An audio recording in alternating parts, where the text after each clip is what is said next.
Our speaker tonight is Andrew Nagorski. He's speaking on hunting down the Nazis, and his talk will be followed, as usual, by comments from two veterans who served during World War II and, for the sake of the program tonight, in the post-war occupation of Germany. And as always, getting the veterans here is something of a challenge, so I want to recognize and thank Larry's daughter, Therese, who drove him down from Sartell, all the way from Sartell. So thank you very much for your help there.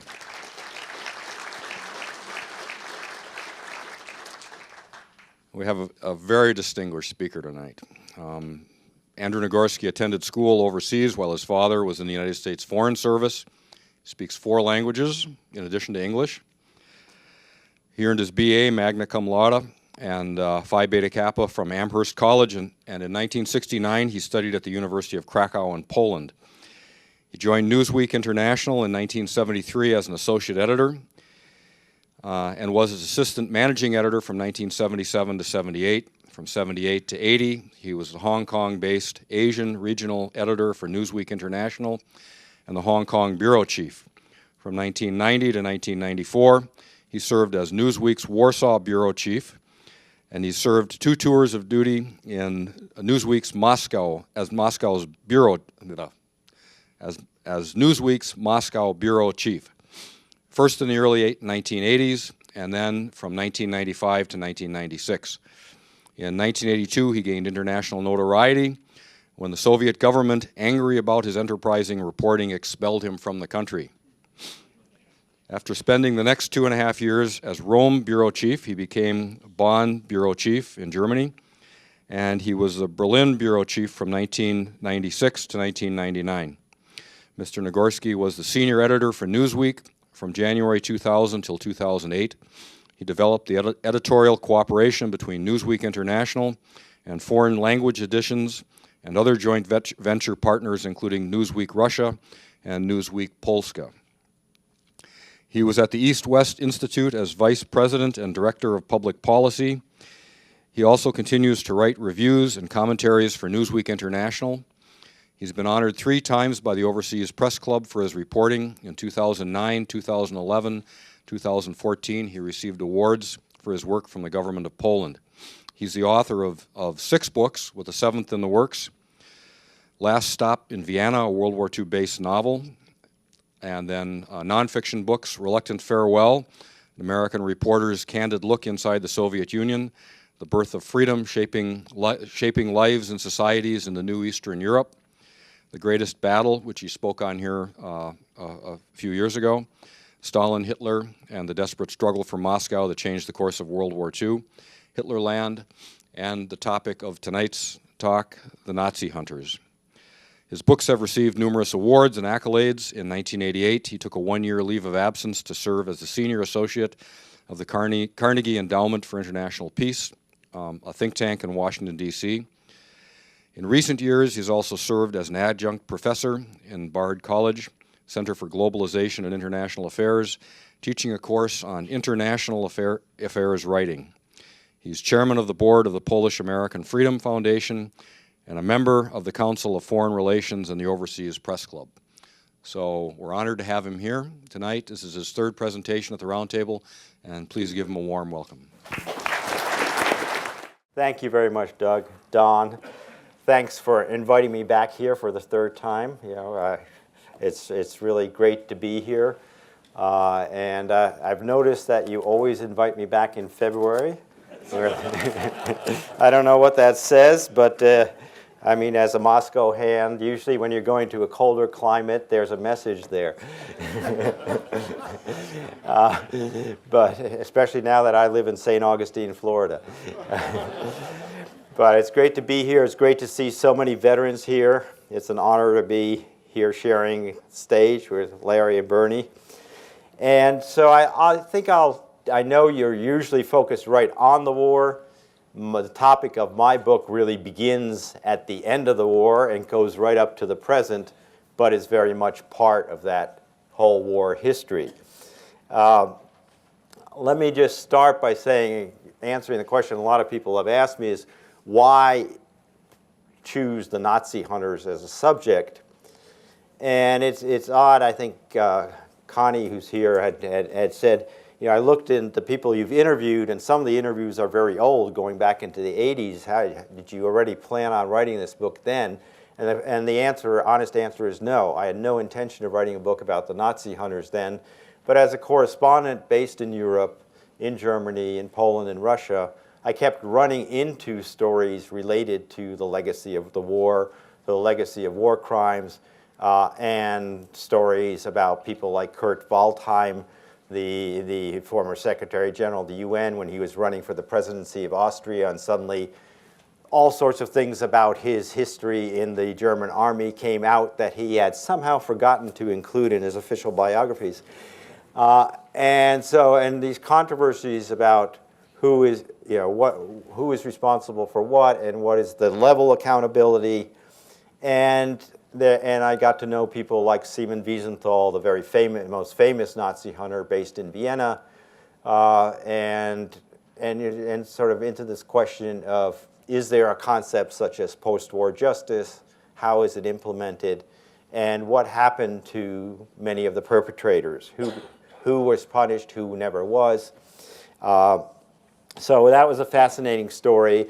And growing up in the especially in the 60s, there were all, and then in the 70s, there were all these movies and novels about Nazi hunters. There were a lot of, there was a whole mystique about them.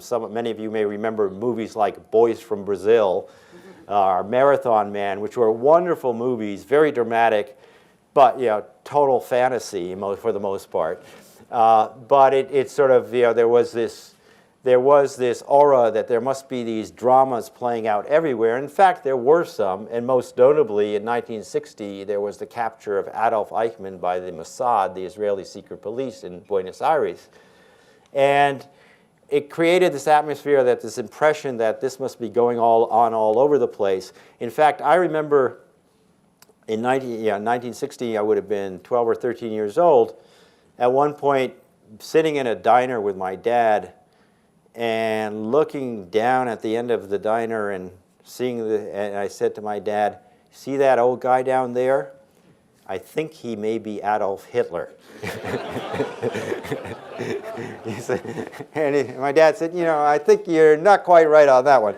But you can see how it sort of permeated. So even a kid sort of had this fantasy that there must be these top Nazi officials lurking everywhere.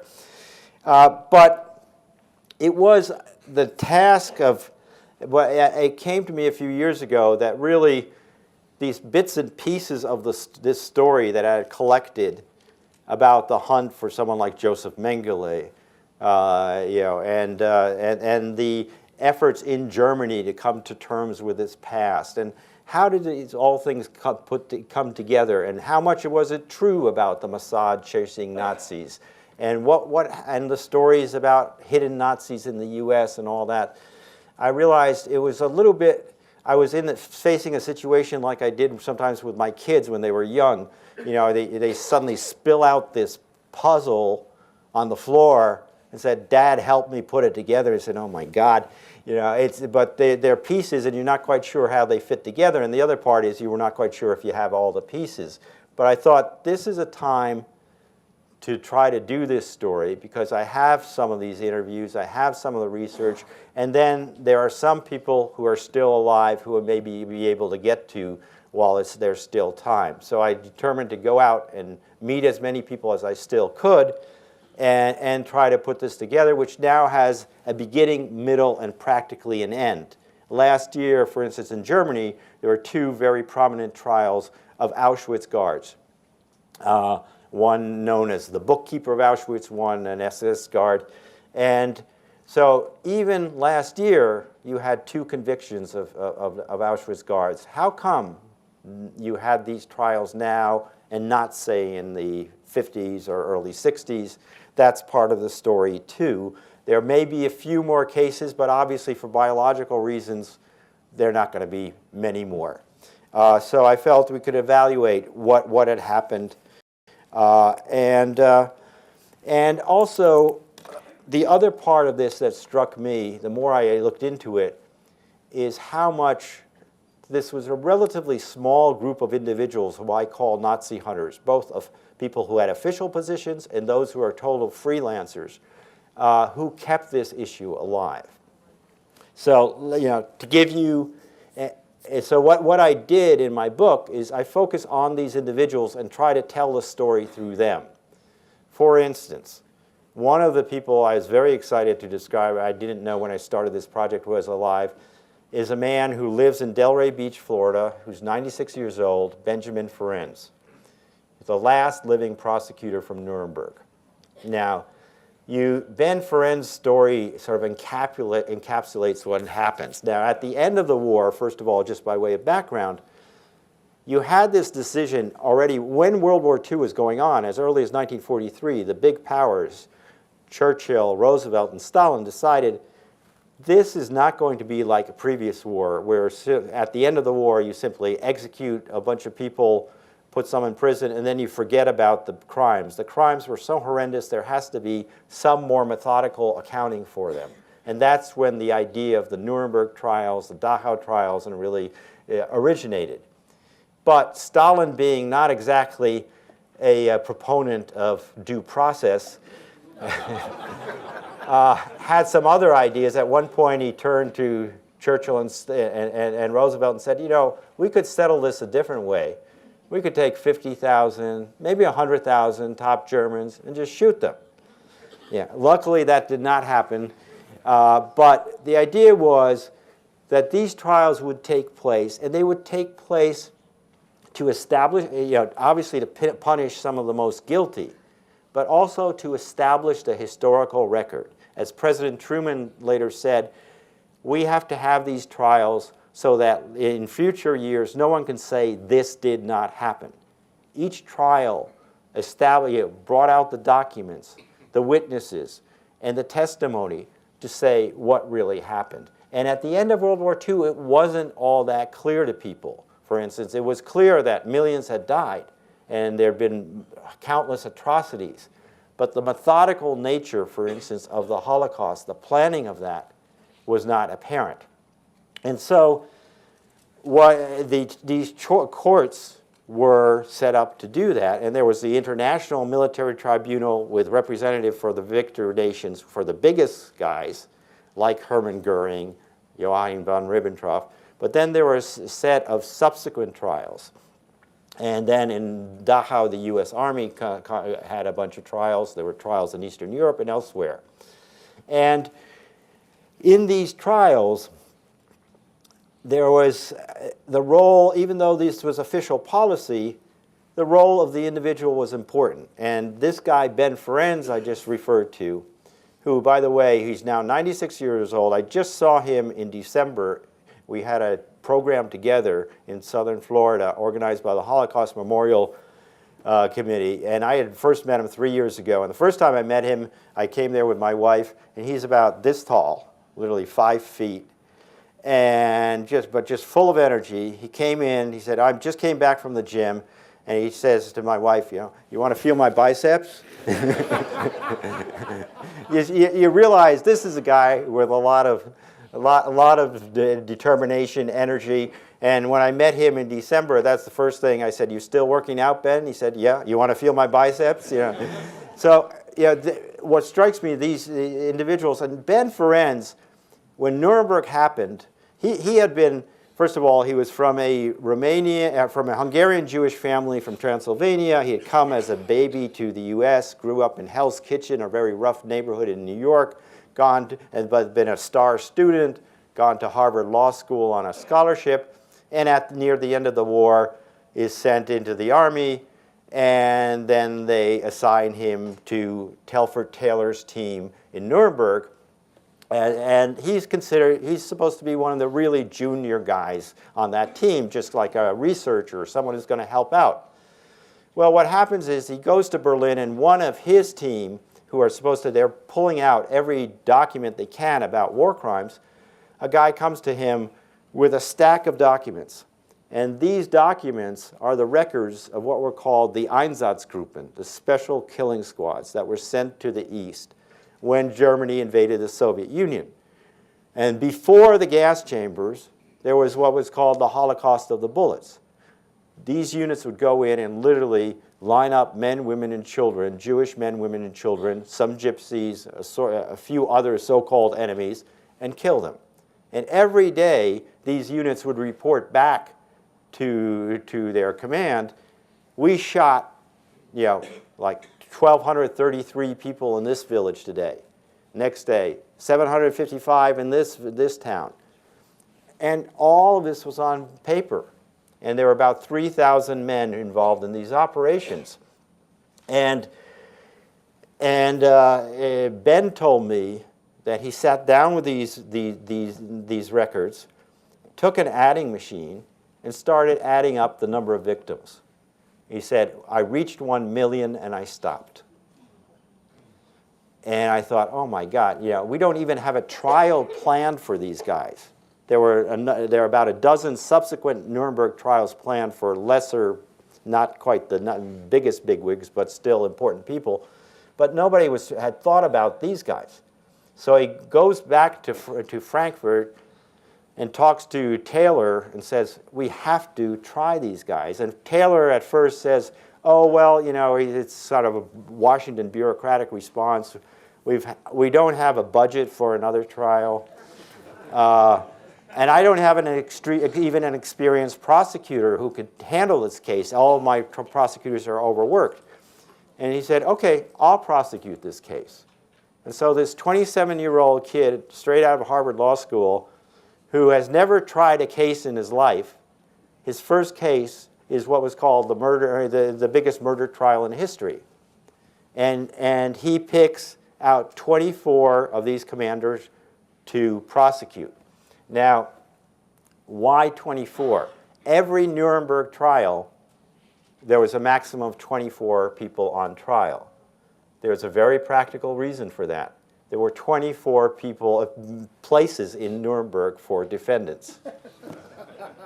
He said, I could have put all 3,000 of these guys on trial, so I had to pick 24. So he tried to pick 24 who seemed the most horrendous commanders, and often the best educated ones, by the way, people with doctorates sometimes. And he tries 24, one dies, and one drops out for some reason, so there are 22. He presents the case in 2 days because the evidence is so overwhelming. The prosecution goes on the defense goes on for several months. All are found guilty. 13 are sentenced to death, and the rest to prison terms. And what happens? In the end, 4 are hanged, and by 1958, everybody else is free. And that tells you what intervened. And what intervened in between was the Cold War.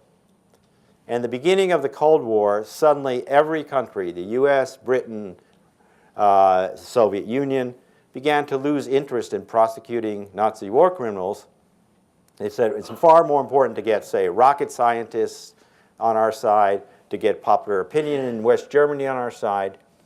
And these trials begin to wane, and there are all these clemency boards. So people who were not, for instance, executed right away, in the Dachau trials, quite a few people were executed convicted by a prosecutor, a US Army prosecutor from Alabama called William Denson. But if you were not executed very quickly, chances are you would live to see, to get out pretty quickly in the 50s when the Cold War started.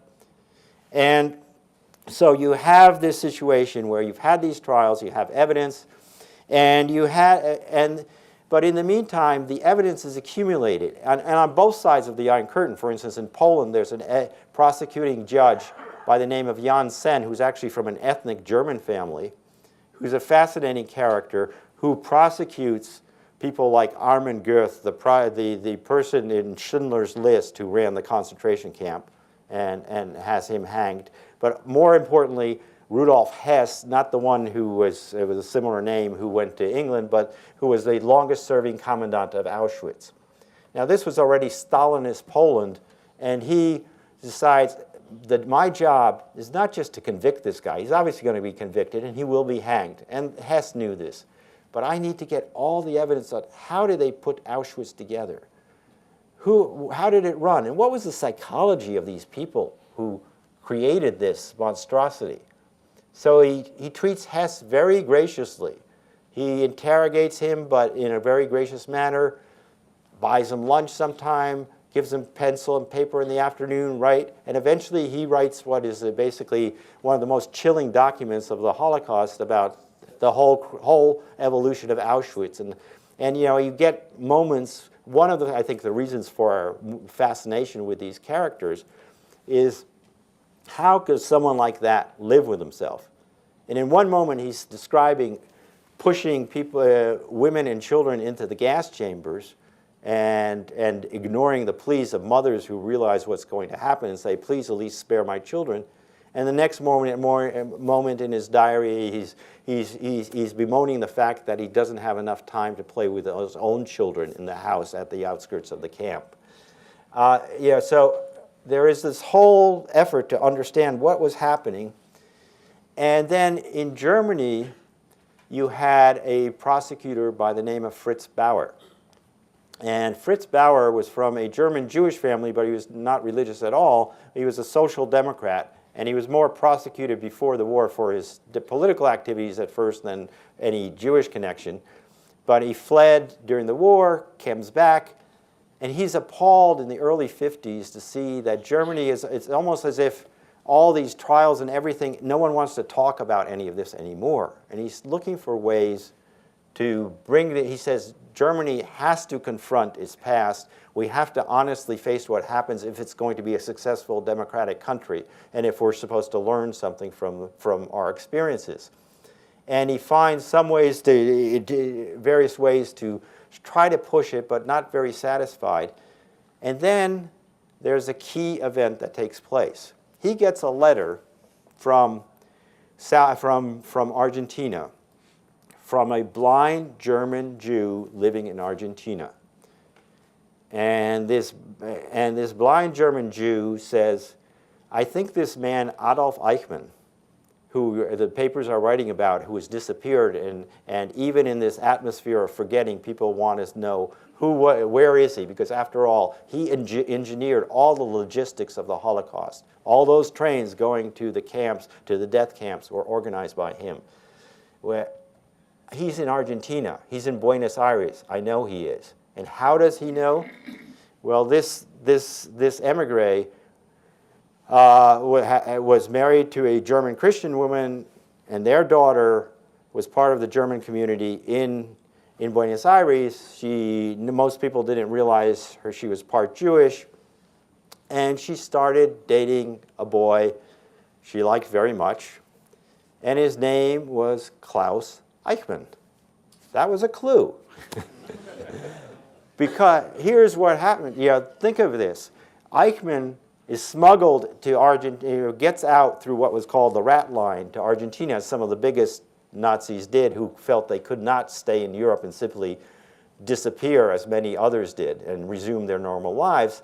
And he takes on a fake name, Ricardo Clemente, works in a Mercedes factory, by the way. But his children, he never bothers to have his children change their names. But you know, this guy's daughter didn't know much about this, but he began to explore who was this man, and from the description and everything, he figured out this really was, his father really was Eichmann, Adolf Eichmann.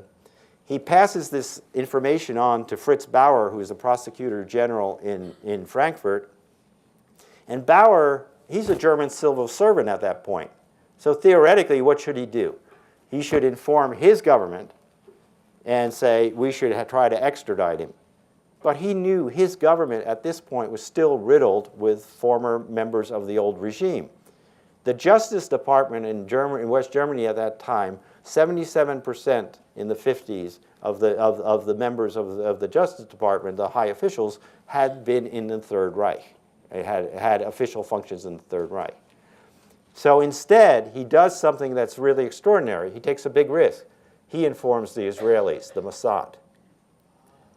And he never advertises this. During his lifetime, no one ever knew this. And he informs the Mossad, and the Mossad takes this to Ben Gurion, the Israeli government, and they begin to say, even in Israel, people, the younger generation doesn't quite understand how the Holocaust could have happened.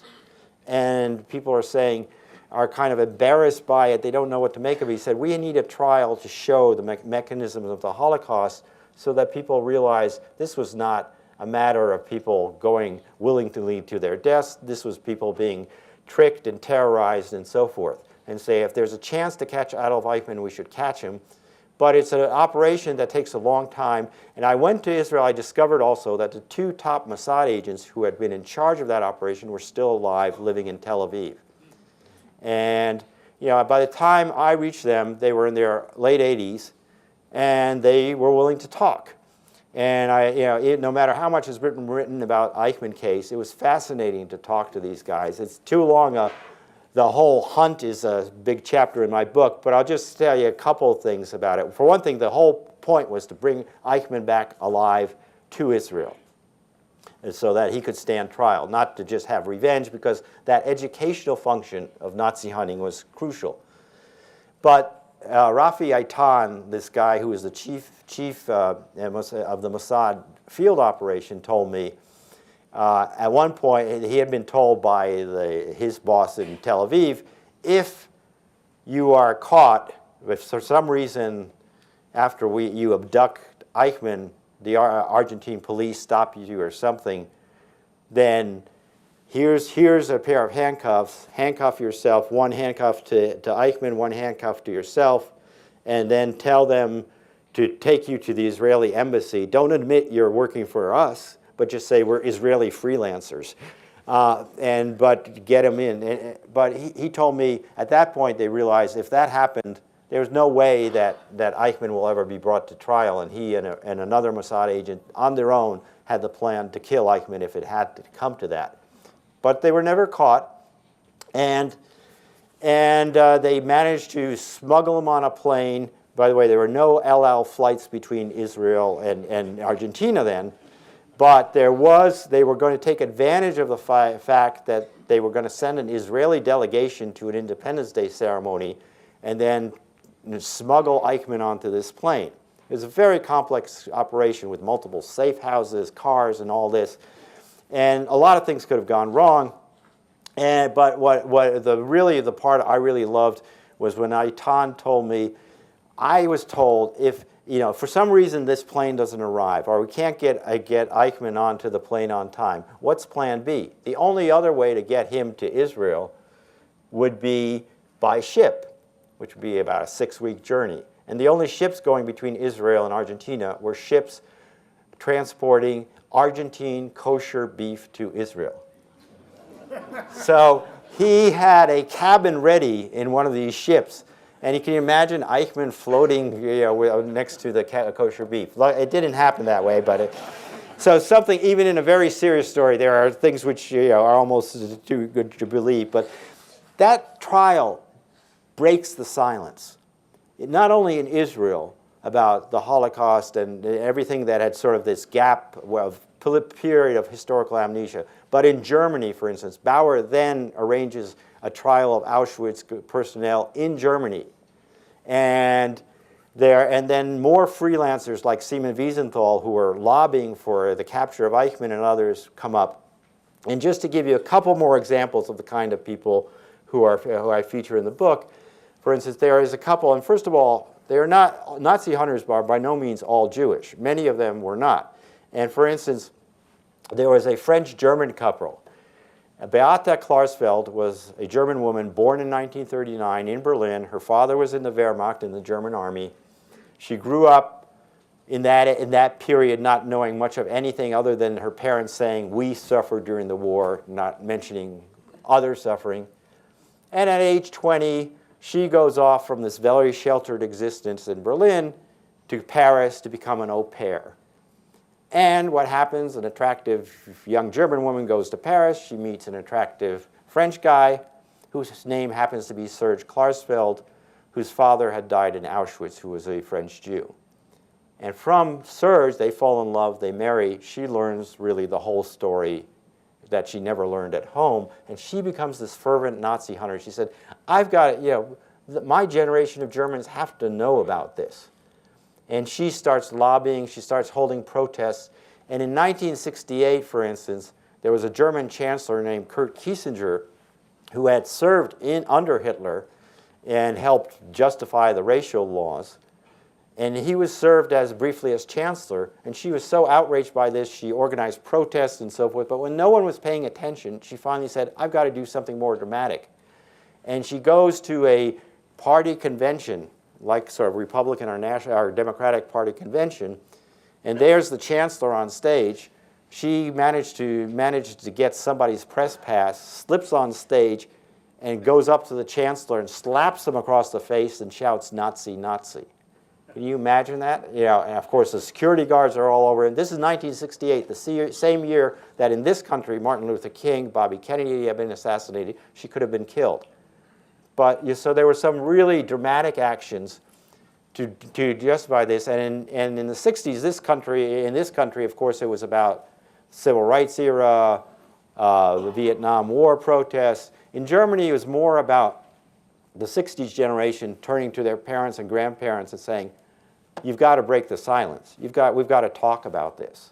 And that begins the transformation. And I think there's a reason why Germany, for all its failings in many other ways, has done a remarkable job in facing its past. It's been integrated into school curriculum, into the literature. And you can argue whether, how much honesty and how much, what could be done more or less. But no other country, I think, has made a more concerted effort to deal with its past. And it was stimulated by these Nazi hunters. And that, in turn, also stimulates reports back in the US. Hey, there are people who came in as displaced persons or others who really weren't displaced persons in the sense that we thought, but who had also committed atrocities. And the Immigration and Naturalization Service was supposed to investigate these cases. They were totally oblivious to them. They didn't seem to care less. And Congress pressured them to create an Office of Special Investigation in the Justice Department, which then carried out investigations that could not prosecute these people for the actual crimes, but could try to strip them of their citizenship and get them deported. And over 100 of those people have been deported.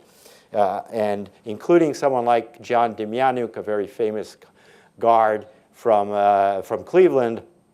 And it was a long legal saga with a lot of twists and turns and misidentifications. But in the end, it established the premise that you no longer had to prove that somebody had committed crimes A, B, and C. If they had agreed to work in a work camp, and they agreed, there were contracts. The alternative might have been to return to the front, but there was some personal decision in that. They were guilty, and on that basis, German courts never accepted that. Before, they had always said these were like individual murder trials. Just you had to prove that, say, this guy had shot this guy or tortured this guy. Well, there were not many witnesses left. People, the people who survived, last thing they wanted to do is have eye contact with the people who had their life in the balance. Now, these most recent cases are on the principle that based on the job you agreed to do, you are guilty, and that's why we've had these last few cases. And each of these cases is a chance to educate the world again about what happened.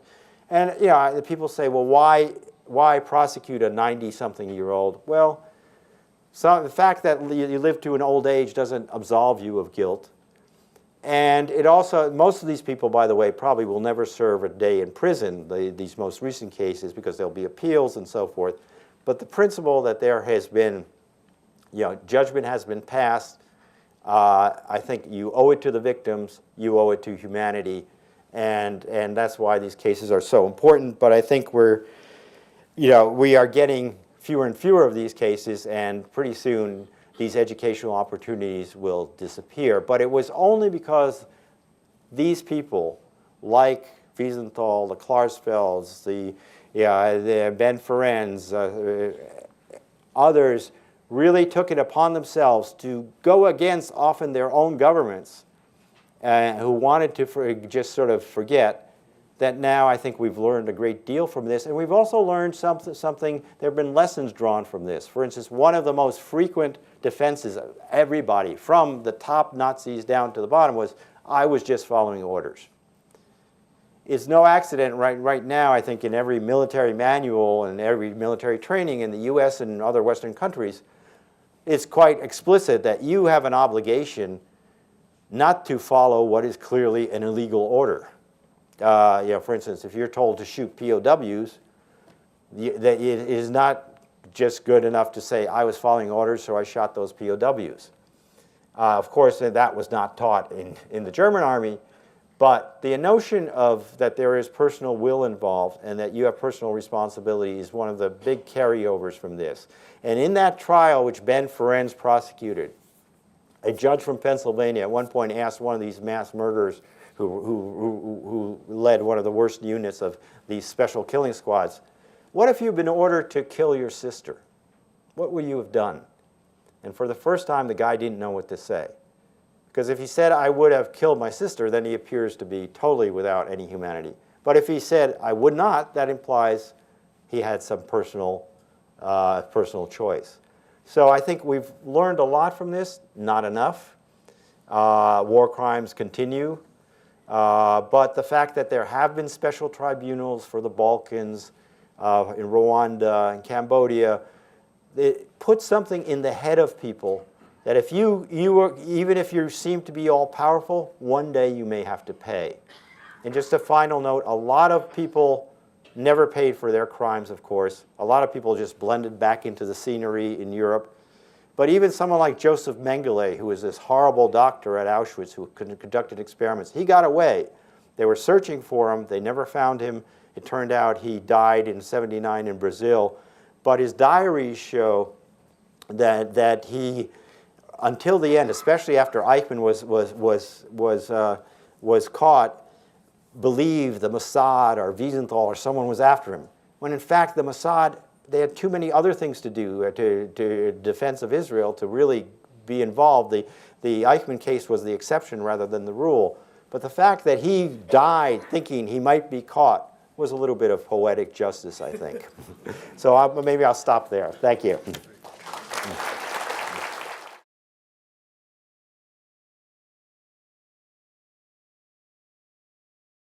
Tonight we have two veterans with us.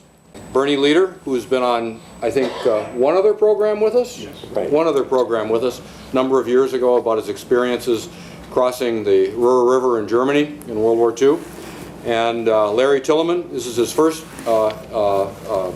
time with the Roundtable, but he's done a lot of other presentations. He's been in some films and stuff based on his experiences in World War II. So we'll start mostly doing kind of in chronological order, and that involves Bernie first because he was in the Army first and his experiences took place first in the chronology of the war. And then we'll come into Larry and talk about his experiences. Bernie, when did you enter the Army? March 1943. Okay, that's projecting okay? You heard it? You entered the service in March 1943. And did you get drafted or you were enlisted? Well, that's quite a story. I wanted to volunteer or to enlist. So I went to Fort Snelling down here and went through and took a physical. I wanted to go in the Air Corps because I'd seen enough movies. I thought that was pretty dramatic. I was single in those days, so that looked pretty good. But anyway, I went through the physical. When I came through the physical, they told me that I had glasses in my eyes. I didn't want to be a pilot in the first place, but I wanted to be a navigator. They said I didn't pass for the Air Force. So before I left, I decided, well, the last place I wanted to be was in the infantry. So I took basically another physical, and I was going to go in the Navy. So I went through the physical for the Navy, and I came out, and they told me I couldn't qualify because I was colorblind. So I went home and waited, and in a couple of weeks I was drafted. That's how come I got in. And you scored fairly well on your test. You got into the ASTP program, went to the university, and then you got your wish, and they sent you to the infantry. And you came into Europe as a replacement? Right. Yes? And when was that? That was in September 44. Okay. And you went to the 102nd Infantry Division. That's correct. Yeah. And your first engagement or significant was the Battle of the Bulge? No, that was later. The first engagement, actually, within a week, we were green troops. We didn't know anything. We came in as a filler. In other words, we meant the 102nd was a division that had started up, was in the States for a couple of years. So all it but their whole cadre, the ones that were in charge, all the ranks were taken, and the privates and the PFCs and all that, that's all they had open. So when I went overseas, I'd been a private, no stripe at all, not a PFC, for 19 months till I went into combat. And that's what happened. We were fillers, so we filled up all the voids for the other regular Army men. And of course, they took 1,600 of us out of the university at one time and put us all in one regiment. So a regiment is about 4,500 people. So you can imagine the old timers that were there didn't think much of us young guys, but that's how come I came into the infantry. I didn't volunteer. That's the last place I wanted to be. Yes. But you're proudly wearing your combat infantryman's badge, which is a real mark of distinction and honor. Well, I should say about the combat infantry badge, I made PFC, myself and another kid from North Dakota, and that meant $10 a month more because we were getting $50 a month at that time. So went into combat and got the combat infantry badge, which you only got well, you only obtained it or earned it if you were in combat. It's kind of changed a little bit, but in those days, you didn't get combat infantry badges that quickly, but the $10 is pretty nice. Now, if you think about it, he was in the 102nd Infantry Division. Who here has ever heard of the 102nd Infantry Division? No. A couple of people. Who here has heard of the 101st Airborne Division?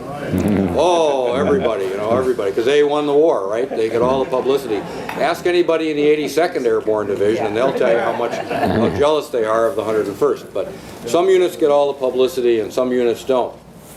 But I interviewed Bernie a few years ago for the Greatest Generation project, and last night we had dinner, and he was telling me stories.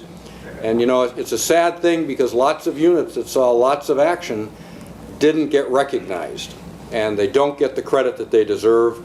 And some units get a lot, some units don't get so much. Bernie had a lot of really hair-raising experiences, and just so you get a little bit more of a background on him, you told me one story that I hadn't heard before about one night you're packed into a barn. And there's a few of you there. Some of the guys had to sleep outside. There wasn't enough room.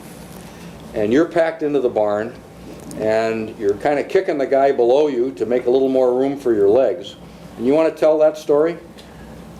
Yes, that was actually the second week we were in combat. A platoon, if you remember, is roughly 30 people, and that's 3 squads, or 3 squads was another squad. Well, 33 of us went into we were in the front line. There was nobody ahead of us normally, but we were always next to the British. And the British relieved us that evening, and we moved back. A lot of the little towns in Germany especially are not too far apart. So we were sticking out, we call it a salient, and we were up in the front part here, and we had Germans on all sides of us, and we were there for 3-4 days. It was initially the war was such that it didn't move that fast till we got further in Germany. We were still on basically close to, we were in France and Germany and Belgium and Holland, right in that corner where Germany starts. But the little town we were in was Hatterath, and the next town was Gilrath. And the British came in after dark to relieve us and take our positions, and we moved back to Hatterath, which basically kind of went, we're parallel to front lines, like I say, and it was just about 6 o'clock in the morning. It was dark, and it's still dark then. But I can remember our officer just coming into the bottom when I say barn, it was basically a shed. In fact, it didn't take all 33 of us. They had a hay up there, and we were laying in the hay just to rest. And he just came in, and he was going to holler that we should get up. And the Germans opened up on us. They got 11 out of 33 of us that night. And the irony of it was, after I went out, because we came in as replacements, the regular Army people didn't know us that much. They didn't know who I was. The first sergeant didn't know who I was. But the kid I was kicking with my feet, his name was Kleiner, and he was a Jewish kid. And the night before we shipped overseas, I went and stayed at his house in Brooklyn. I remember the address. But anyhow, what happened when we lost our 11 out of 33, when we went back to our company headquarters, my mail was sent home. They assumed I was Kleiner, and my mail got sent home for about 3 weeks. My folks didn't know that. But in the meantime, could I just finish this story? Absolutely. Yeah. But talk about you were packed in tight with guys all around you. Talk about the guys that were immediately around you. Well, actually, the part that the barn had 2 levels. You came in, had a lower level, and for all of you that have been in a farm, the olden farms had your hay was usually, you had a next level with 2, 3, a couple feet higher. And we were in the top there, and there was, when we went in there, everybody tried to get a place to lay down. Well, of course, some of them didn't make it, didn't come up there. But I was laying so that I couldn't stretch my feet out, and Kleiner was the guy I was kicking, and I had one guy, we were laying tight just like this, and it was very uncomfortable. And one thing about us green troops, and maybe you guys remember too, when we came in, they taught us we had to keep our steel helmets on with the strap fixed. So we all lay there sleeping with our helmets on and the strap. And I think that, anyhow, this other kid and I, the reason we got the combat infantry badge, everybody took off that wasn't wounded. And this other soldier and I dragged the wounded out. I remember setting one guy up next to the tree, and we took Kleiner out, and I remember checking him. I couldn't find blood or anything on him, but anyhow, he was dead. So, and the guy on this side of me, I shouldn't say that, but he really hollered, and I never saw him before anymore, but this other guy, about 3-4 years, well, they didn't come back, but they were wounded. And he was still living a few years ago, but Kleiner was dead. So that's basically what happened. But the real bad part of it was that when I came home, this other person and I that dragged the wounded out, he was from North Dakota, we made a special trip to go to Brooklyn to see this Kleiner's parents. And they had a little delicatessen. And I mean, it's one like you talk about, a delicatessen with just a small store.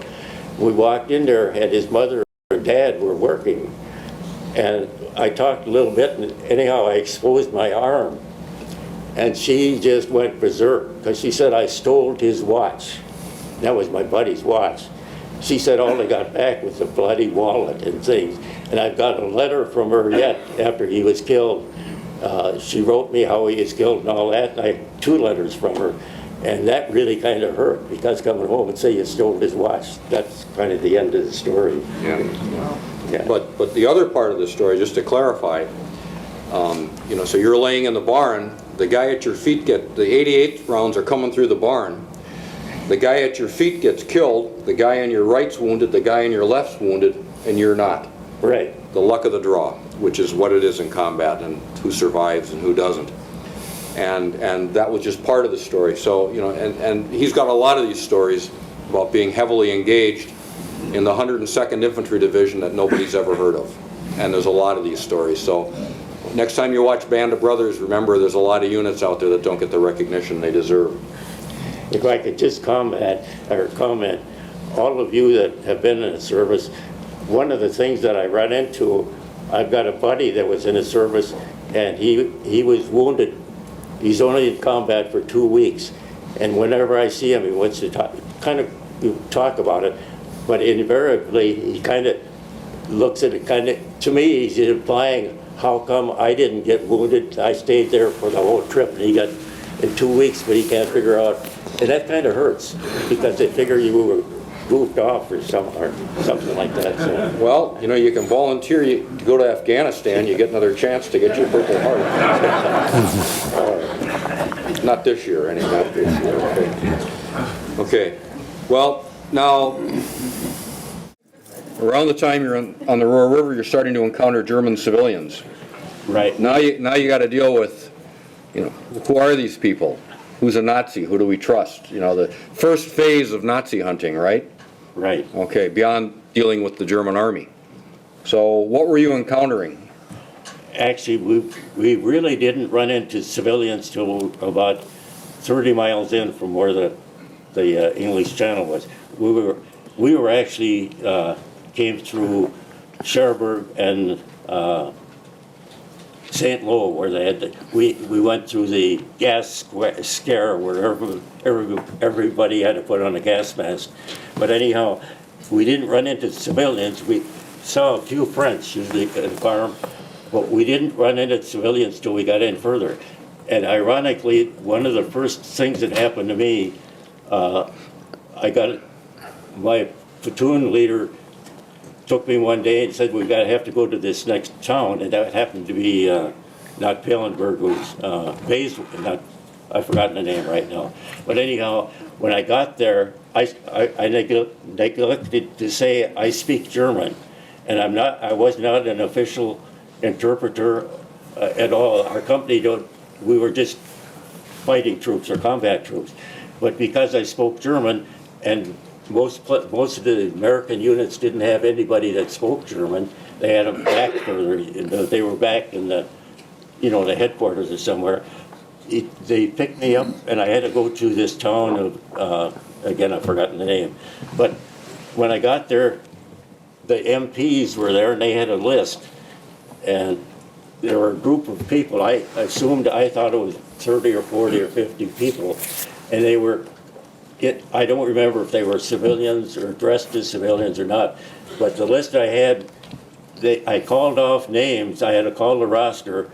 They were actually, some of them were German military, the others were DPs, displaced people.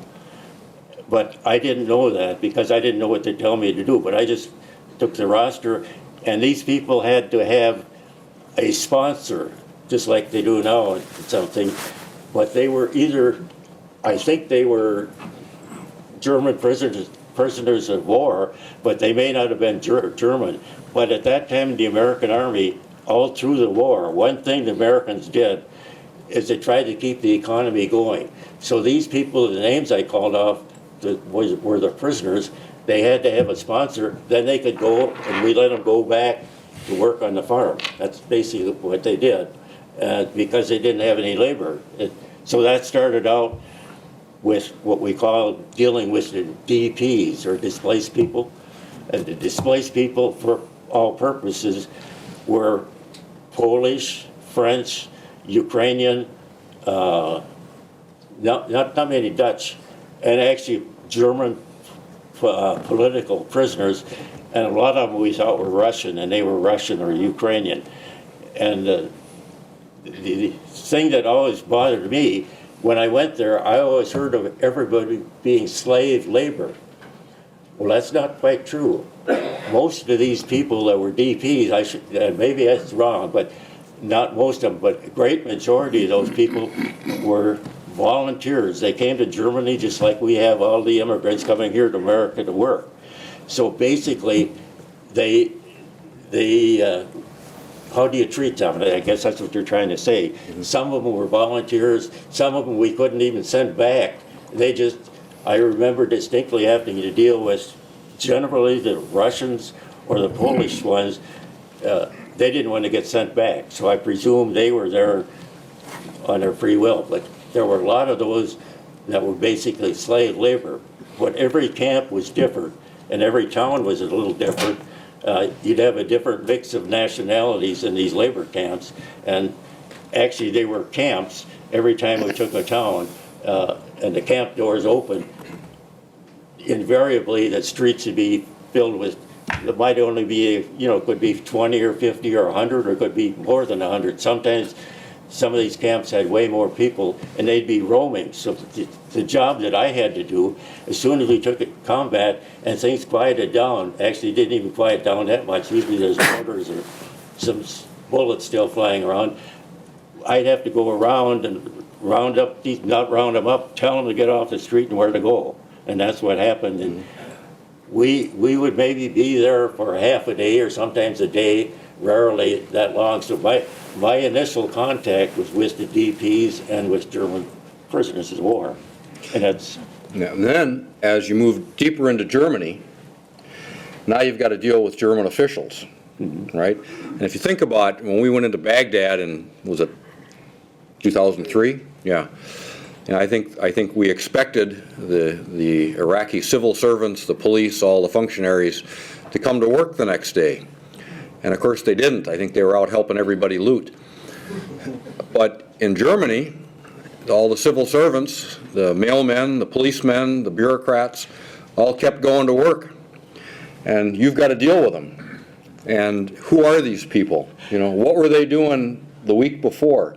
And where were their sympathies? So what were some of your experiences with these people?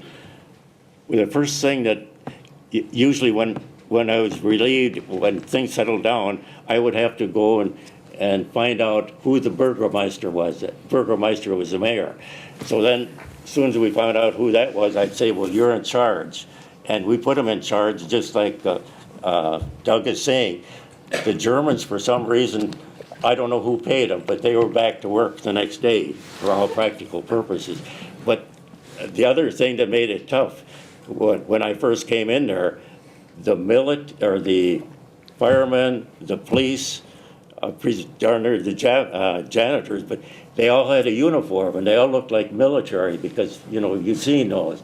Just after you had to know what color it was and what it was. But with the railway people, they all had their uniforms.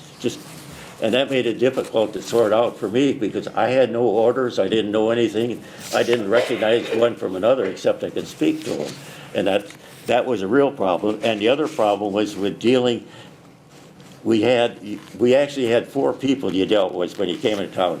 Was a lot of the German wounded would be sent back home for, what do you call it, rehabbing or whatever. And you have some of those there, and you had all your DPs, and then you had your German civilians, and sometimes we had some German military that happened to be home on furlough. I ran into that, and you never knew who was what. And one of the difficulties came when you dealt with them after you were there. You didn't know if you could trust them or not, because invariably, if you were there for a day or so in town, it ended up, in some of the towns, I ended up being in a city hall for part of the day, or maybe even all day, with some of the city staff or the mayor, and somebody come in and squeal and say this is a Nazi or this is something else. I was the only person that had to make a decision sometime. Is this person a DP, or who is he, or who she? What? And that was kind of tough. I had some interesting experiences, if I could say it, but I had a little bit of a rural background, but my dad, I was born on a farm and all that, but I didn't know too much about animals. Well, one day, we took this little town, and right off the bat, I signed the passes because they couldn't, civilians weren't allowed on the street sometimes for a couple days. If we were there that long, depends on what was going on. But if you were there, then we'd give them from maybe 2 o'clock to 4 o'clock, and they'd have to pass, but have a pass. The other thing they needed was a pass to go to the next town or village. They couldn't leave the town because we put up roadblocks all the time. This guy come in, he wanted a pass to go to the next town. I said, what for? And he said he wanted to take his horse to the next town. I said, well, my gosh, can't you wait a few days? Well, I didn't know it, but he was taking his horse over. He had a mare, and the stallion was in the next town. But I did give him a pass after I had a female clerk. She explained that to me. Was it after being in combat experiences and not really knowing who you're dealing with, you're dealing with the German bureaucracy now and these officials. Was it difficult to deal with them? Were you somewhat suspicious of them? How were your relations? You know, you're an infantryman. You're not a diplomat. You're not a legal person, but you speak German and you've got this additional duty. Well, it's actually pretty good. The one thing that, you know, it's actually the truth. It was easier to get respect or authority by the Germans because they were used to that. The most of the problem we had was with the DPs or somebody else because they weren't used to authority. But as soon as we found out who the local authorities were, invariably, unless it would be a small town, most of them were in the Nazi party. So we usually established or re-established those people in their position. I don't know what happened after I left, because that's when we had military intelligence divisions. That was their job, or the CIC or OSS was even around. So how they established it, I don't know. But we set up, when I say we, basically my lieutenant and I would set up the local authority, and they would take care of it. If we had a problem, I just go to the Burgermeister. And not only one case, more than one case, we had a large DP camp, labor camp outside of town, and we came in late afternoon. We took the area, and the next morning, all these DPs were roaming around. Well, anyhow, they happened to be Hungarian at that time. That, for some reason, I think the whole camp was Hungarian. But anyhow, they had to be fed, they had to be housed, because all of a sudden the Germans went there to keep them. So I had to tell the Burgermeister tomorrow morning for breakfast, or no, all day, it had to be 50 people there to cook for these DPs. And that's what happened. There were 50 people there the next morning. That wasn't that big a town. But those were the things we ran into when dealing with where do you get the food or how do you feed them. The American Army, even if there were basically people that were wounded or needed assistance, generally they were taken care of somehow or other. The one thing that was difficult is where do these people get food to eat? And when we first picked them up, like the DP camp, we would keep them in an enclosure, because you can't have people running all around when wars going on, and they were problems, because sometimes they were taking revenge on who they were working with and all that. But the American Army initially, I think we fed a lot of K rations to the DPs, but after that, you know, they set up the camps, and we still put the DPs back into the same camp as far as, but at least it had kind of an open gate, or there'd be an American, well, I shouldn't say it was an open gate, we had American troops keeping them in there too, but at least they felt a little bit better, I think, in there. But we had this, one of the things that when the war ended, because the Americans, we had all these people that were pushed east, and when the war ended, the Russians were coming from the east going west, and we were going west to east, and all of the other people, the DPs and the civilians and all the people that were in the military that were trying to get out were getting squeezed, and you had to feed these people or house them. So one thing with these little towns that I had, when I see the Burgermeister, we find out what they needed. In some cases, I remember a couple. One of them, the area they were in, they happened to have surplus dairy products because you couldn't ship it or they couldn't get rid of it. One of the towns down the road, it was in April, they had asparagus because it was, so we made arrangements to, you know, to barter both ways, and that happened quite a bit. But the one thing is they didn't have transportation to move that stuff. So the American Army, we furnished the trucks and go with the German and move some of the food around. And that's the way we got food for the whole population that needed it. So you're dealing essentially with the first phases and the realities of being in occupation duty with a conquered people. And what do you do? Who do you trust? What do you do? And while you're doing this, Larry Tilleman, you're finishing up high school. That's right. Yep. And you went in the Army in early 1945? Well, I'm not a World War II veteran. I never fired a shot. But the reason that I'm here was that I was with Third Army, Patton's Army, and headquartered out of Munich when the Nuremberg trials started. Right, but let's get you through training first. So you go in the Army and you go to signal, they put you in the Signal Corps. Yeah, when I got overseas. And you had training in high school that led to your future developments. You want to talk about what your mother told you to take in high school? Oh, well, I had 3 brothers, and 2 of them were in the military and had fought in the Southwest Pacific. And I'm making a decision coming out of high school as to whether I should take up typing. And my mother said, no, you should take up typing, absolutely. Oh, come on, Mom, I'm not a girl, that's not a typewriter, that's for girls. And she said, no, you'll never regret that you took up typing. Well, anyway, when it came time to make decisions out of high school and going to the Minnesota School of Business in Minnesota, Minneapolis, and I decided that I wanted to tell a bit about the stories that I'd heard, I saw, and I'd seen as a clerk-typist at Nuremberg trials, 7 months. Yep. So that's what I started telling. And So the typing skills that your mother told you to acquire in high school yeah, got you to be a clerk-typist in the Signal Corps I'd say so. at Third Army headquarters. Well, I was attached to Third Army. I was 301st Signal, and it was under Patton's Army. Right.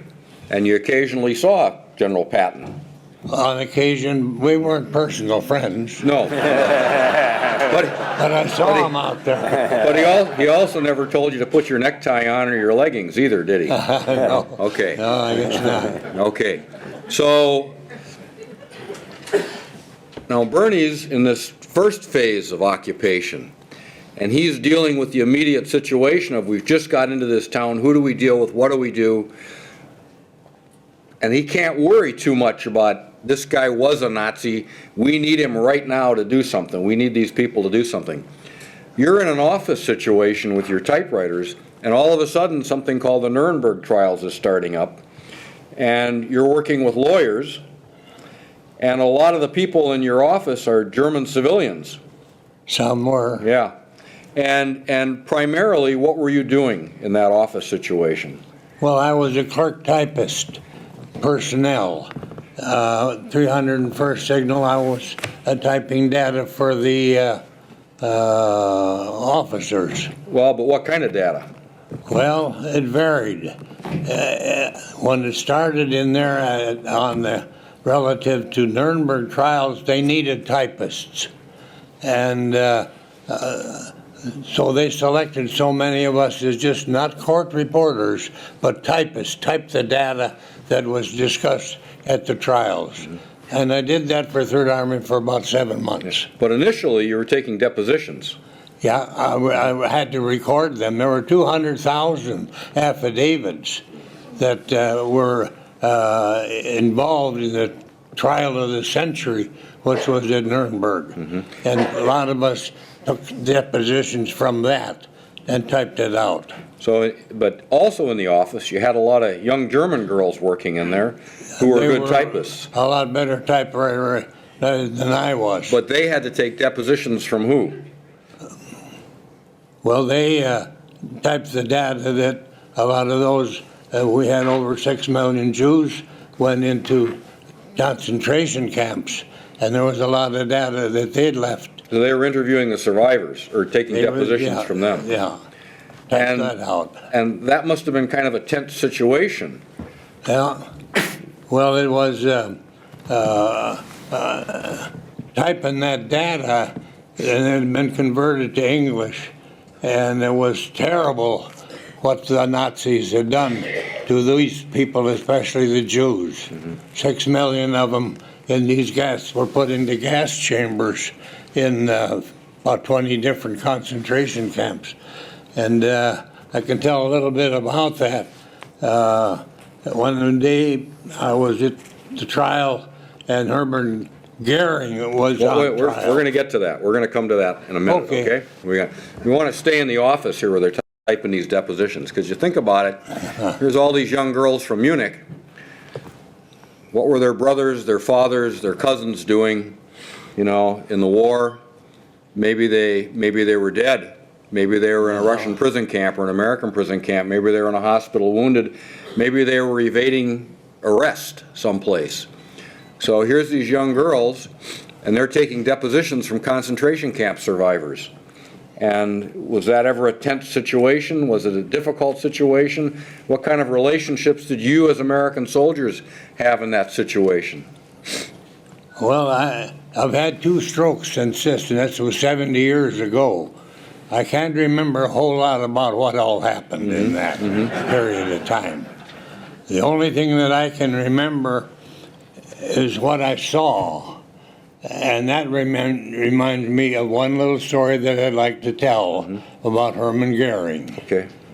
They had him on trial for about 3 days, and I remember how he got up behind that pedestal that he was at, and he turned around, and this is Goering talking second man to Hitler, you know, and he says, "Step outside," in German, "Step outside, you Americans, and smell the dead that's under your feet. You did that, America. You did that, America." And for 3 days, Goering ranted and raved about what America's fault was in war, wasn't at fault for the war. And another thing that I would like to say at the start that prompted me to get involved into telling this story was I was listening to 2 college professors that were debating. They said, you know, the Holocaust wasn't a whole lot different than when the Americans locked up the West Coast Japanese. And I thought, my gosh, if they're teaching that to our kids, we better do something about it. After all, 10 million died in that Holocaust, and it was at the expense of the Nazis. And so I made up my mind that I would. And I put somewhere. Wait a minute, not yet. We'll get that in a minute. Not yet? I got some more questions for you. All right. Okay. So if you think about it, in the courtroom, okay, 16 million people in uniform in World War II. How many people in uniform in the courtroom? Maybe 100? Yeah, that's about it. Altogether, Yeah. total?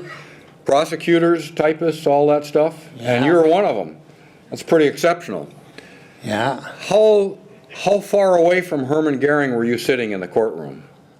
Oh, walk right by him when we come in to be seated. If they had a picture of him, you can see there was about 24 of them were on trial of Nazis. 16 of them were sentenced to hang. I was at the sentencing and I heard it. I didn't see them hang, they didn't let us see that. But I saw at the sentencing of the 16, some got life in prison, 2 of them were actually freed. And so I made up my mind I wanted to tell about what I saw. And as you're sitting there, you know, within feet of these, Oh, they were Nazi henchmen. well, these war criminals, I mean, how do you even describe them? What was their demeanor? Whose demeanor? The Nazis that were there. Very arrogant. And I took a dislike to every one of them that was sitting there talking, because they were blaming America for the war right there at the Nuremberg trials. And one man that defended, of course, was the prosecutor, Robert Jackson. Most brilliant man I ever heard talk was Jackson. And everything that Goering said in those 3 days that he was testifying was a lie. And Robert Jackson, he was eloquent speaker. He was in Congress, but he was in charge of the trials. And he made out that those were all lies, what Goering was saying. And Goering just looked around like this, and looked the other way, and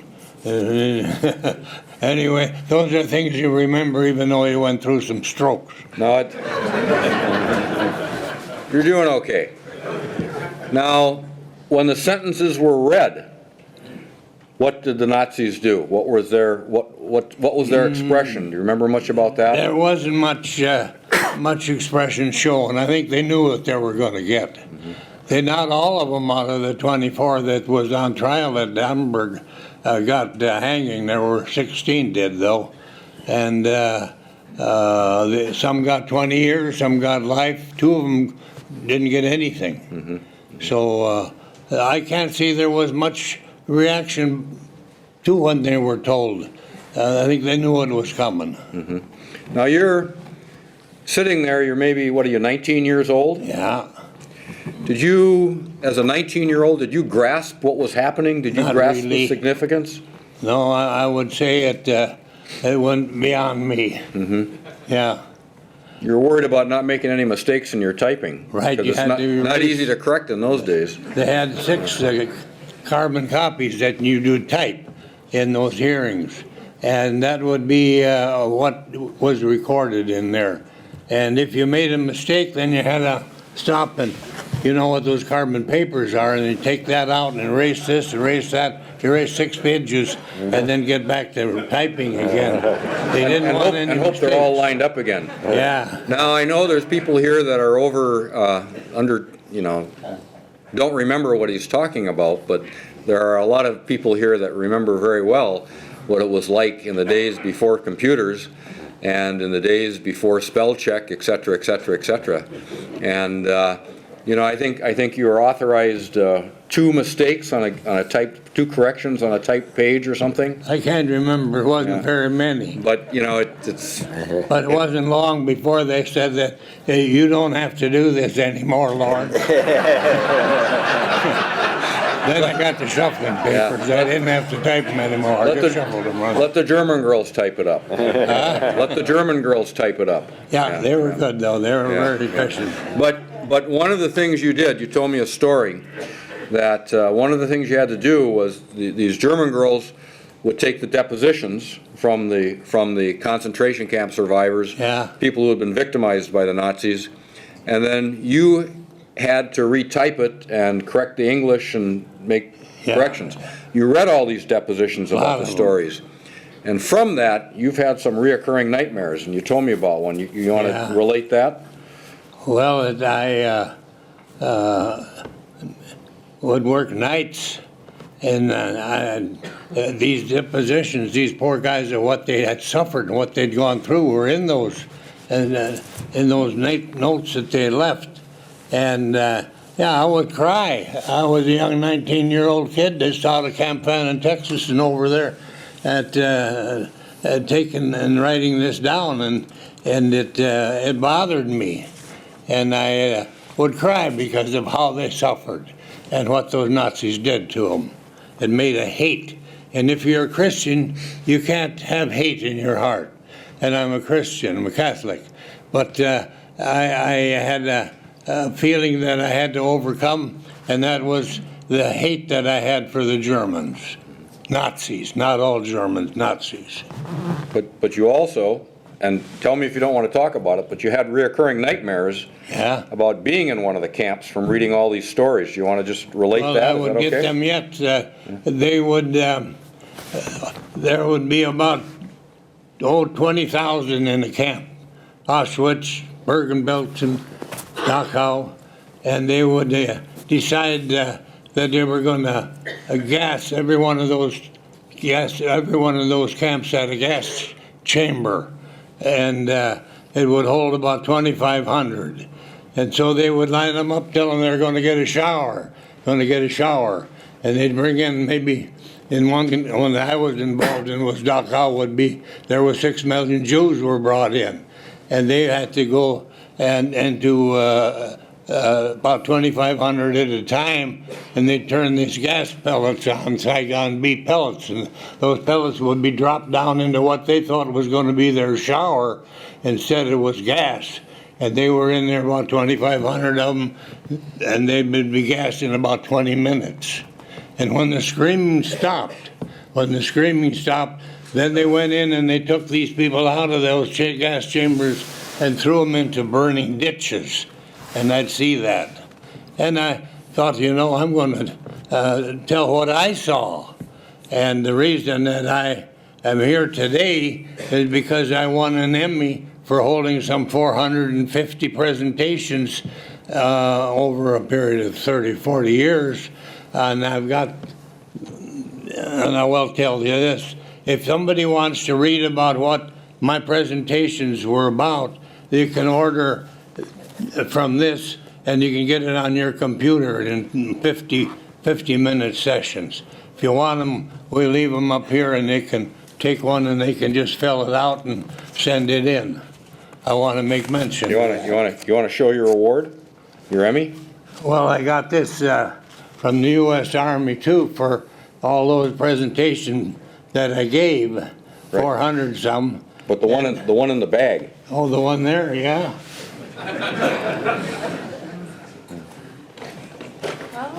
Well, that's heavy. Why don't you lift that?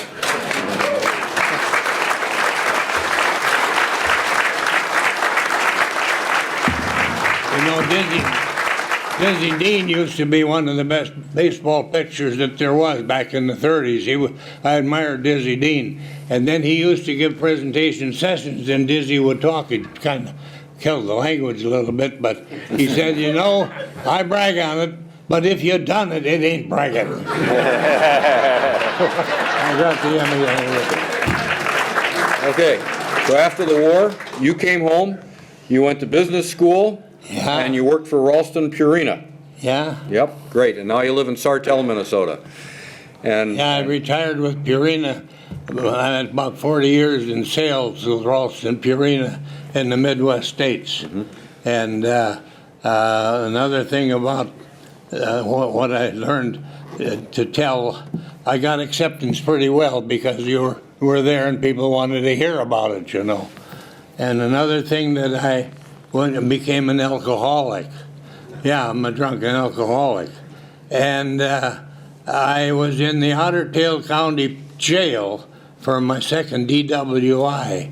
And I was sitting in there and thinking, my God, here I am in the county jail, and I was so ashamed, my family and what I'd done, the thing. And I got down on my prayer, on my knees, and I started to pray to ask God to forgive me. Ask God to forgive me for my for what I had done in my drinking. And that night I knew that He did. God heard my prayers, and I haven't had a drink since. And that was back in I forget dates again, but 60, 70 years ago. And I tell about that. I tell about the power of prayer. yeah. And I prayed that night on my knees, and I just knew that night that I wouldn't take another drink. I didn't want one. And I haven't had any drink since, and that was way back 60 years ago. 91. How long was it? 1991. That's And my okay. daughter Trish took me around to these meetings. Stand up, Trish, let them take a look at you. Come on. No, she doesn't want to. But listen, so you're pushing 90 and you're going for 100, right? Uh-huh. Good, okay. All right, man. Okay. Now, Bernie Leader, did you use the GI Bill to go to college? No. You didn't, I was okay. in college before. Okay, but came back, you're a county engineer up in Crookston? Right. In Crookston? Worked in Buffalo. And served 26 years in the Minnesota legislature. Left the legislature 6 years ago. You were the oldest serving member of the legislature, I think? Last World War II veteran? Last World War II. And in any case, quite a career. And so thank you very much, both of you, for your service, and thank you for your time in the legislature. And we'll go to questions and answers. Andy, one of the things that our battlefield tour is going to encounter this year is a guy by the name of Piper. Piper was tried for his massacre at Malmedy. We're going to visit Malmedy. Do you know anything about his trial? There were several trials that were very controversial after the war, the Dachau trials. And Malmedy trial got a lot of attention claiming that procedure had been very, guilty verdicts were rammed through very quickly.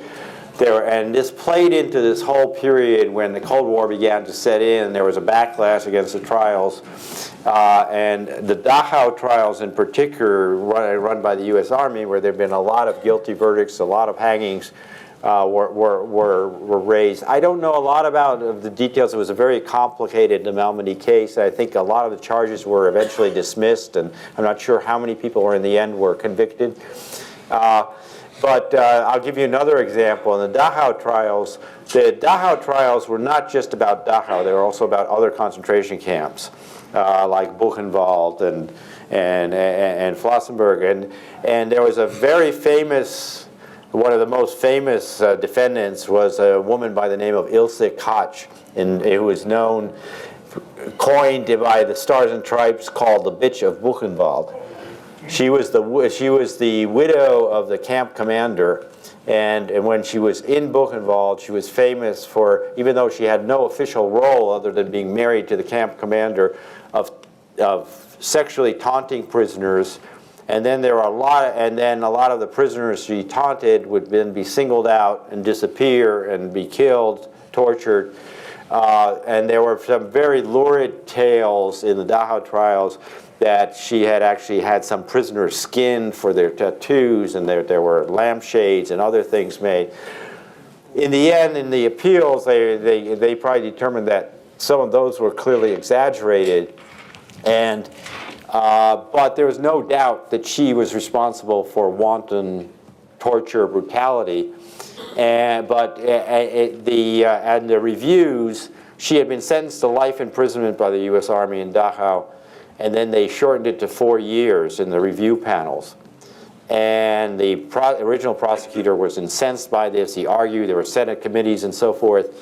But they did release her after 4 years. But it's interesting, she was released, I think, in 1951. And the Germans, who had been arguing against further trials, they tried her again because they thought she was one of the most egregious ones, and she had committed these crimes also against many German political prisoners in Dachau, because remember, Dachau was a camp that did not start as a camp by any means exclusively for Jews.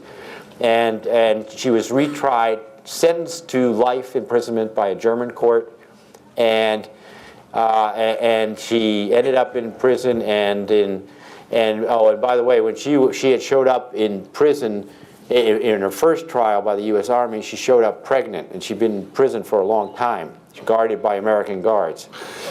So this only added to her reputation. And in the 60s, the son who was born out of that relationship found her in the prison, began to visit her. He had not known he had been adopted, who she was, until later. And then one day he came to her cell and was told that she had hanged herself and left a message she couldn't live with herself anymore. So these trials, there were a lot of, and justice was far from perfect, but there were certainly a lot of people who even some of the people who sort of rebelled against the trials realized that some people had to be punished. And I know that Larry was at Dachau for a period, so yes. Question here. Yeah, I just wonder if you care to elaborate a little bit. You made a comment about the rat line, about how a lot of Germans escaped. If you could briefly discuss how that worked and who collaborated with that. Yeah, the rat line. Well, first of all, it's one of the great myths that almost all the big Nazis escaped to Latin America. It was only really some of the really big players. For instance, just to give you an example, Simon Wiesenthal was so incensed in the 1950s when there were productions of the Diary of Anne Frank in Austria that there were protests by, and the parents of kids were telling him, oh, this is all a fairy tale. Anne Frank and her story, it didn't happen. That he actually tracked down, he decided to track down who had arrested Anne Frank and her story, to say, if I can get the SS officer who arrested them to admit this happened, nobody's going to doubt this story anymore. And he finds it. Where does he find this person? He realizes a lot of the SS in Amsterdam at the time were from Austria. And he finds this person in 1957. He's working in the Vienna police force. So you see, so many people just went back to their old jobs. And he said, I didn't do anything. He was never convicted about anything. But the fact that he admitted this, and to a journalist Wiesenthal sent it to him, meant that the Anne Frank story was never really seriously questioned again, even though it was discredited. And as everybody knows, one story of this incredible young girl has, I think, educated generation after generation of school kids about what really happened. So, but the rat line, there were the people, the Mengeles, and someone like, say, Mengele had been captured by a U.S. Army unit early on. But as Bernie says, how were they supposed to know this is Mengele or someone or another major criminal? They would always have some false identification, give some other story, and there would be the rat line would be sometimes there were certain people who helped. It usually went often through Austria to Italy. And then on ships out of Italy, and there were, for instance, there was a Croatian bishop and a Ukrainian bishop who were involved in it. Croatia had a fascist state, a puppet state, and there were Ukrainian collaborators. And this gave birth to the idea that the Vatican had somehow helped. Well, that's a vast oversimplification. In fact, the Catholic Church, there were many monasteries and convents which saved Jewish children and others. But there were also individuals, clerics and others who were sympathized and were part of, who helped some of these guys get away. And it was interesting, that rat line was often the same route used by Zionists who were getting people being smuggled out of Europe because the British were trying to block Jews to get to Palestine. And so there was kind of this underground to get Jews out to Palestine where they could create what became the Israeli state. And sometimes they were going through the same routes, the same ports, and there were even stories that sometimes in the same inn, on one floor there would be Jews who would be escaping and trying to be smuggled into Palestine, and on the next floor there were Nazis who were going to Latin America. How many escaped? Do you have any numbers? How many escaped? I don't know. But I mean, what I'd say, a better way of looking at that is, for all the efforts to bring people to justice and the fact that there were many people who spent time in prison and so forth, but I would say it was a fraction of the real number of perpetrators. There was, and how could it be anything but that? If you have millions of people killed, not just killed in warfare, but executed in cold blood, the number of people involved in that was huge. So, but still, I think the fact that there were these efforts and the efforts have continued until today has set a precedent that we don't just forgive and forget, or we don't just have blind vengeance. Part of the original impulse was to channel that vengeance into a legal process. And wasn't the port of Genoa one of the main? Yes, Genoa was one of the main ports, yes. Question here. Besides Mengele, who were the most prominent Nazis that were not captured? Well, one of them was Klaus Barbie, who was the Gestapo chief in Lyon in France.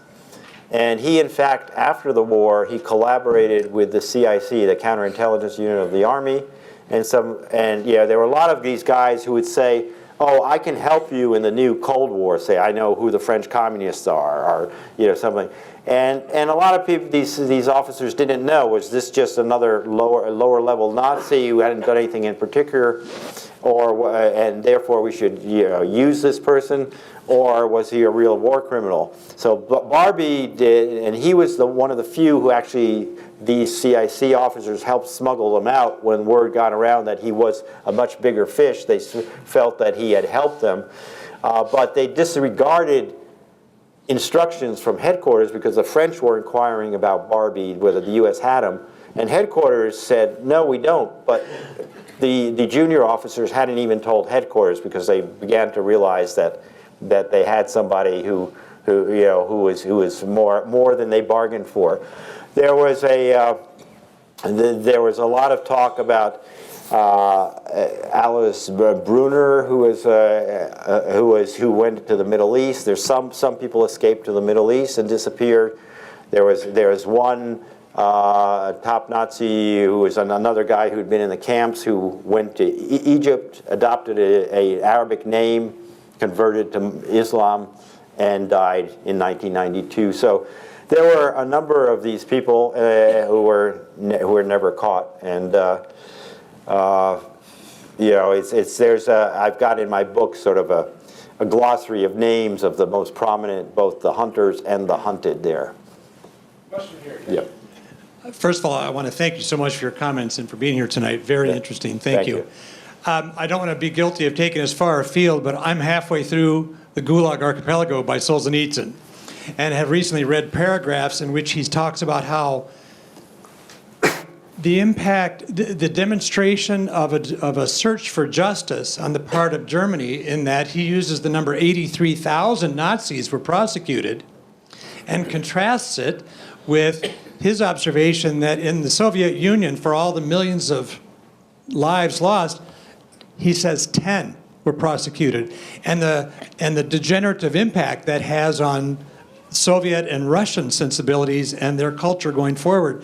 I wondered if during the course of your research you would have, and your experience in Moscow, if you might have an observation contrasting those two and the impacts on each country's Yeah. No, future. I mean, that's Thank a you. very good point, and I agree. I mean, I think it's, you know, Germany had to be defeated in a war to face its past, but it did. The Soviet Union was not defeated, and as a result, you know, Stalin was still in power, who was the main mass murderer, who in the end killed more people probably than Hitler did, but he was in power longer, but was also a mass murderer. And there was never an honest accounting. There were fitful starts, you know, under Khrushchev. They exposed some of the crimes of the Stalin era, but in a very limited way, mainly against Communist Party members. Then things receded. Then when Gorbachev came into power, they began to be more open, and historians and educators began to write more about this. And there was real progress throughout the 90s when I was going back there. But then Putin came to power and began to dial it all back. And there's never been that kind of honest accounting. And I think one reason you can have somebody, after a promising, if very uneven start towards a more open system, it's gone backwards so much, is that there never was this kind of accounting. And there are still people in the Soviet Union today who say Stalin was just a great leader, you know, no qualification. And anybody who would say Hitler was a great leader with no qualification, you know, in Germany would be considered slightly insane, except for, you know, it'd be a total fringe. So, you know, I think it is one of the sad things about Russian society that accounting has been. There have been a lot of brave efforts by people to do more, and there's a group called Memorial in Russia that has tried to really work on the Gulag and telling the history of the Gulag. I went and visited a Gulag camp in Perm, which was converted into a museum of the Gulag, but and with former prisoners. Now I hear they're sort of reorienting the prison to honor the guards.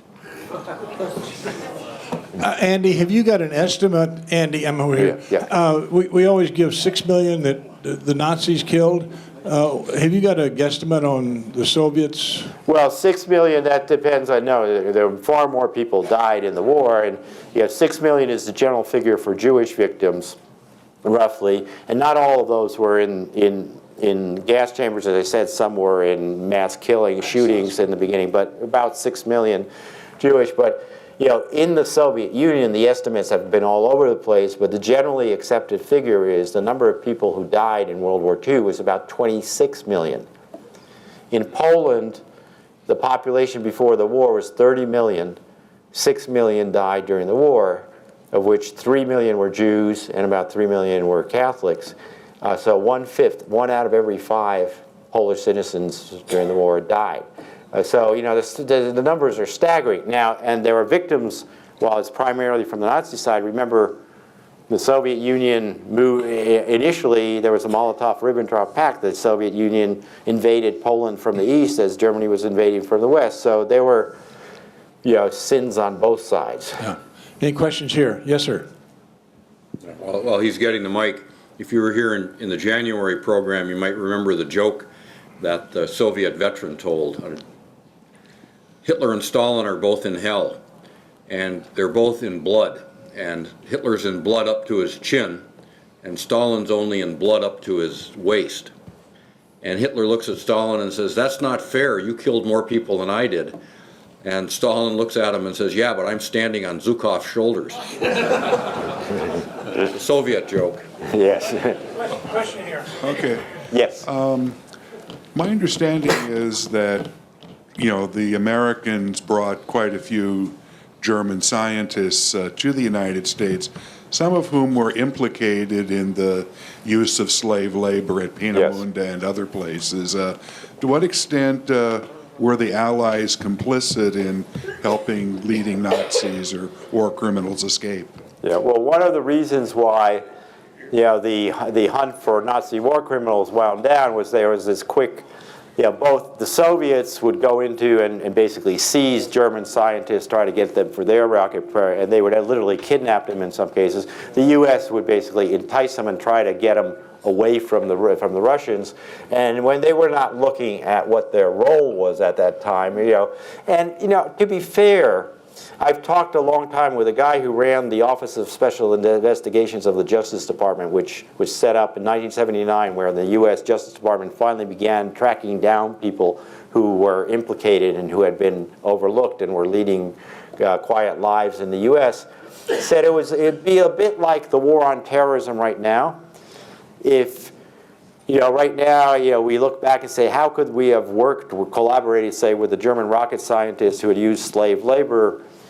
But if the fear of the Cold War, of Stalin, of nuclear weapons was such, the new dangers were considered so important that, you overlooked all that. He said, just like right now, if someone who you knew had been a terrorist walked in and said, I can help you in this struggle against terrorism, against ISIS or whatever, we'd probably work with that person. So that happened, but what he found unforgivable was that, for instance, there was a German rocket scientist who was Arthur Rudolph, who was responsible for the Saturn program in this country, which was huge and played an important role. But once he finished that role, he was treated as a distinguished citizen and all. But then it turned out they investigated he had been in charge in Peenemünde in terms of slave labor and personally responsible for horrific treatment of slave laborers. And there was personal testimony. And this guy, who at that time was a very junior member of the Justice Department, persuaded his bosses to go after him, confront him, and eventually when they showed him all, at first he just dismissed him, I'm a distinguished citizen in this country, how can you do this? But when he started to see the evidence, he agreed to voluntarily leave the U.S. And that's, on the one hand, that's not a terrible punishment. He went to Hamburg, he died in Hamburg, always complaining how ungrateful the Americans were.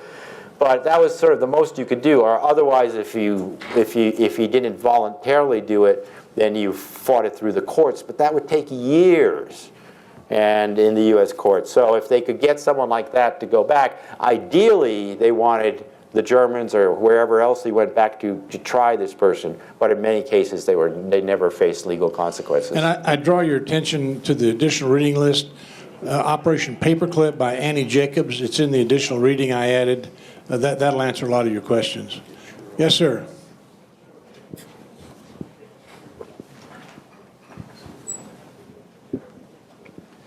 There's been extensive comments on civilian casualties, German, Russian, etc., but nothing about civilian casualties in the Pacific. It's my understanding that the numbers were even greater than those at the hands of the Germans, and yet there's at least nothing that seems to be parallel to that in terms of a follow-up test of responsibility. Yeah. Well, again, I would say, we had war crimes trials in Japan of very top figures but that was basically it. And there wasn't that kind of you didn't find the equivalent of the Nazi hunters I read about in Japan or in the neighboring countries. So it was, and I think that's one of the reasons, Japan to this day has not given an honest accounting of a lot of this. And you talk about Nanjing, the Nanjing massacre, the issue of so-called comfort women and all this. You get constant, a little bit of admission and then backtracking and cover stories. So even Japan is a democracy. I think the contrast, again, between Germany, which has faced a lot of brutal facts, and Japan, which continues to deny a lot of those facts, is partly because there hasn't been this kind of persistent effort to expose them. Question? Yes. Hi, it's been a long time since I've read about this. And I'm hoping there's been a lot more research on it. But I read many years ago about the shielding of Nazis in Latin America by governments, and even reports about the CIA's role in this.